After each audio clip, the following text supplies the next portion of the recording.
జీవము కలిగిన క్రిస్తేసు నామములో మీ అందరికీ మన జీసస్ లవ్స్ ప్రేయర్ మినిస్ట్రీస్ తరపున ఈ శుభోదయపు వందనాలు తెలియజేస్తున్నాను. దేవుడు అనుగ్రహించిన మరొక నూతన దినాన్ని బట్టి దేవాది దేవునికి మహిమ చెల్లిస్తున్నానండి. ఎంతోమంది ఈ యొక్క దినాన్ని చూడలేకపోతున్నారు. ఇంకా అనేకులు మరణపు పడకలో ఎంతో వేధిస్తూ దుఃఖపడుతున్నారు. అవును కదా. అయితే దేవుడు మనల్ని ఎంతగానో ప్రేమించాడు. తన కృపను కుమ్మరిస్తూ ఎంతగానో బలంగా నడిపిస్తున్నాడు. అవును కదా. అలాగైతే దేవుడు మన పట్ల ఆయన కలిగిన ఒక ప్రేమ బట్టి దేవునికి వందనాలు తెలియజేస్తూ ఈరోజు మనకై దేవుడు ఏర్పరిచిన వాగ్దాన వాక్యాన్ని మనం ధ్యానించుకుందాం. సామెతలు 22వ అధ్యాయము 4వ వచనము. యెహోవాయందు భయభక్తులు కలిగియుండుట వినయమునకు ప్రతిఫలము, ఐశ్వర్యమును ఘనతయు జీవమును దాని వలన కలుగును. ఆమేన్. దేవునికి మహిమ కలుగునుగాక. ప్రియులారా, దేవుని ఎడల మనము భయము భక్తి కలిగి ఉన్నట్లయితే అది వినయముకు ప్రతిఫలం అవుతుందంట. ఆ వినయము ద్వారా ఐశ్వర్యాన్ని ఘనతను మనము పొందుకోగలం.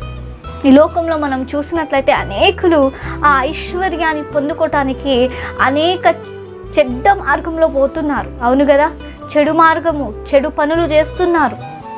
కేవలము డబ్బు సంపాదన, ఐశ్వర్యవంతులు అవ్వాలని,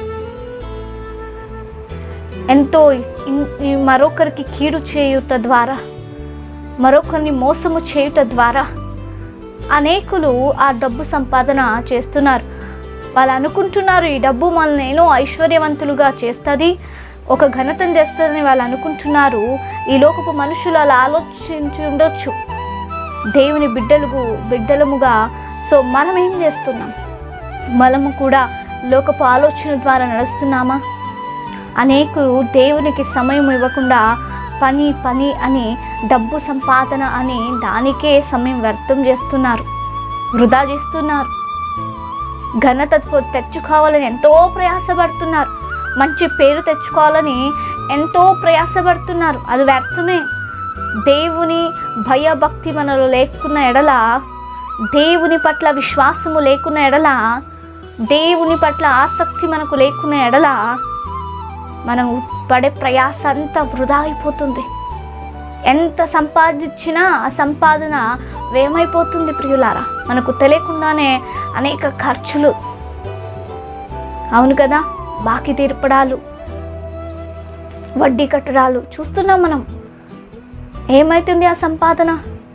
ఎంతగానో ప్రయాసపడుతున్నావు, దేనికి కూడా నువ్వు అనుకున్నది చేయలేకపోతున్నావు. మిగిలించుకోవాలని ఎంతో ప్రయాసపడుతున్నావు, అయితే అవన్నీ వ్యర్థమవుతుంది. ఎందుకు తెలుసా? మొదటిగా మనము దేవునికి సమయం ఇవ్వాలి. దేవుని ఎడల భయము భక్తి కలిగి ఉండాలి, విశ్వాసము కలిగి ఉండాలి, నమ్మకము కలిగి ఉండాలి, ధైర్యముతో ఉండాలి, నిరీక్షణ కలిగి ఉండాలి. దేవుని వాక్యం స్పష్టంగా మనతో మాట్లాడుతుంది. ఎవరైతే దేవుని ఎడల భయభము భక్తిని కలిగి ఉంటారో వాళ్ళు వినయముకు ప్రతిఫలం అంట. అనేకులు గర్విస్తున్నారు, నేను అలా సంపాదిస్తున్నాను, ఇలా సంపాదిస్తున్నాను, నాకు ప్రసిద్ధి ఉంది, నాకు టాలెంట్ ఉందని.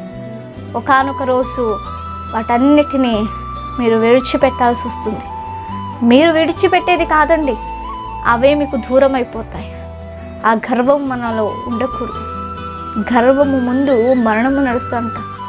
గర్విష్ఠులముగా మనము ఉండకూడదు. ముఖ్యముగా దేవుని బిడ్డలముగా మనలో గర్వం ఉంటున్నదేమో, దాన్ని దేవుని సముఖమందు ఒప్పుకొని, అయ్యా నాకు వినయమును అనుగ్రహించండి, నీలో భయభక్తి కలిగి జీవించుట కృపను అనుగ్రహించండి. ఎంతోమంది తల్లిదండ్రులు పిల్లల గర్వమును, పిల్లలు దేవుని పట్ల భయము భక్తి లేకుండా జీవిస్తున్నారు. క్రైస్తవులే. నేను ఇతరుల గురించి నేను మాట్లాడనండి, ఎందుకంటే వారికి దేవుని గురించి తెలియదు. క్రైస్తవుల బిడ్డలుగా, దేవుని ఎరిగిన బిడ్డలుగా మనకు తెలుసు మనం ఏ రీతిగా నడవాలి, ఏ రీతిగా ప్రవర్తించాలని. అయినప్పటికీ మన బ్రతుకులు ఎలా ఉంటున్నాయి, మన జీవితం ఎలా ఉంటుంది?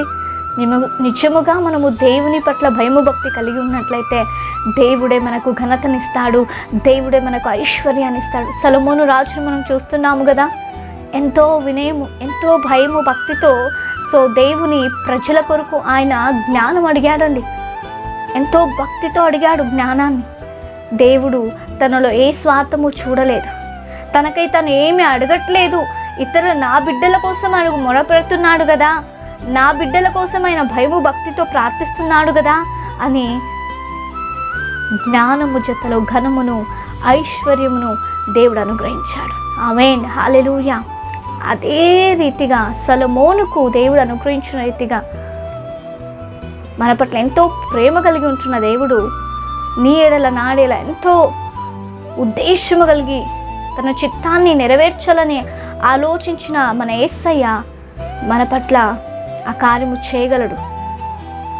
ఎవరి మీద భయము భక్తి చూపిస్తున్నాం? ఎక్కువ దేవుని మీద కన్నా పని మీద. పనికి కొద్దిగా లేట్ అయితే ఎంతో భయము, అవును కదా, లేట్ వెళ్ళకూడదు. అయితే ఆరాధనకు 1 అవర్ అయినా లేటుకు రావచ్చు, 2 అవర్లైనా లేటుకు రావచ్చు. ఆఖరి ఆశీర్వాదం కన్నా కొంతమంది వస్తారు. అది నిజమైన భక్తి అని మనం చూస్తున్నామా? నిజముగా దేవుని ఎడల భయం ఉందా మనకి?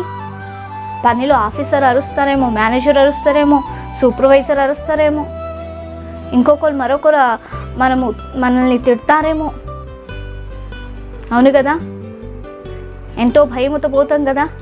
అయితే దేవుని సన్నిధానం అంటే అంత నిర్లక్ష్యమా మనకి? ఒకసారి ఉదయకాలంలో ఆలోచించుదామండి. ఎలా ఉంది మన ఆలోచనలు? నిజముగా నీవు దేవుని ఎలా భక్తి కలిగి ఉంటే, నువ్వు ఏదైతే ప్రయాసపడుతున్నావో, సో నీవు ఘనతను సంపాదించాలని, నువ్వు ఐశ్వర్యంతో వృద్ధి చెందాలని, మొదటిగా వాటన్నిటిని దూరం చేసుకొని మొదటిగా దేవుని పట్ల నమ్మకం కలిగి, దేవుని ఎడల విశ్వాసముతో, దేవుని ఎడల భయము భక్తితో వినయముతో మనము ఉన్నట్లయితే ఖచ్చితంగా దేవుడు అనుగ్రహిస్తాడు. దానికి ప్రతిఫలము అని చెప్తున్నాడు. దేవుడు అనుగ్రహించుతాడు. మీ పరిస్థితులు ఎలా ఉన్నప్పటికీ పర్వాలేదు, వాక్యము ద్వారా మనం సరి చేయబడాలి. మనలో మార్పు రావాలి. అప్పుడే దేవుడు సంతోషిస్తాడు. ఆమె మార్పు కలిగి మనము దేవుని వాగ్దానాన్ని రుచి చూద్దాం. మీ ఏ విజ్ఞాపన అయినా కామెంట్ ద్వారా మాకు తెలియచేయండి.